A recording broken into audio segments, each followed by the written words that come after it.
10 మంది ఎమ్మెల్యేలు కారుకు కాలిచ్చి శైల చేతులు కలిపినన్న ముచ్చట మీద బీఆర్ఎస్ లీడర్లు కోర్టులో కేసు వేసిరు కదా. అయితే కోర్టు కూడా అది ధర్మాసనం పరిధిలకు రాదనుకుంటానే ఎందుకు పార్టీ మారినరో స్పీకర్ సారే చెప్పాలని పెద్ద జడ్జి సారు చెప్పేవారు కల్లా ఆ ముచ్చటెరికైన ఎంపీ చామల కిరణాల సార్ ఇట్లా అంటున్నాడు. అయ్యా కిరణాల సారు ఎమ్మెల్యేల కిరికిరి గురించి చెప్పుండ్రి. సుప్రీంకోర్టు కూడా మాకున్న రాజ్యాంగం ప్రకారం స్పీకర్ అనేట ఆయననే నిర్ణయం తీసుకోవాలి, స్పీకర్ 3 నెలల లోపు నిర్ణయం తీసుకోవాలని క్లారిటీకి ఇచ్చారు. పెద్ద కోర్టు చెప్పినట్టే మీరు కూడా వింటున్నారా? స్పీకర్ సార్ ఏం చెప్తే అది చేసేటట్టే ఉండరా, అది కూడా చెప్పుండ్రి సారు. కాబట్టి స్పీకర్ నిర్ణయం తీసుకున్న దాన్ని బట్టి కాంగ్రెస్ పార్టీ కట్టుబడి ఉంటుంది.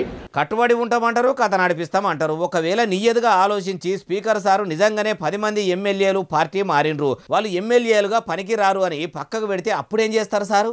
ఒకవేళ బై ఎన్నికలు వస్తే బై ఎన్నికలు నిలబడి గెలుస్తాం. ఉప ఎన్నికల్లో మీ కాంగ్రెస్ తరఫున ఎమ్మెల్యేలను నిలబెడితే గెలుస్తామని మీరు మంచిగానే నమ్మకంతోనే ఉండరు, కానీ జనమే మీ మీద నమ్మకంతో లేరు.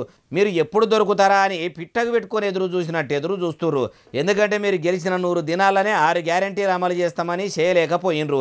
ఇప్పుడు మీరు ఇట్లా మాట్లాడుతుంటే ఓడెక్కేదాకా ఓడమల్లన్నా, ఓడ దిగినాక తిన్మార్ మల్లన్నా అన్నట్టు చేస్తుండ్రు. కాబట్టి ముళ్ళును ముళ్ళుతోనే తీయాలి అన్నట్టు కాకుండా మీరు చేసిన మోసాన్ని మోసంతోని కాకుండా నియ్యదుగా ఓటుతోని బుద్ధి చెప్తాము, మీరు ఈటుతోని కొడితే మేము పత్తర్తోని కొడతాము అన్నట్టు జనం కూడా ఆలోచన చేస్తుండ్రు అంటుండ్రు ఈ ముచ్చటిన్నోళ్ళు.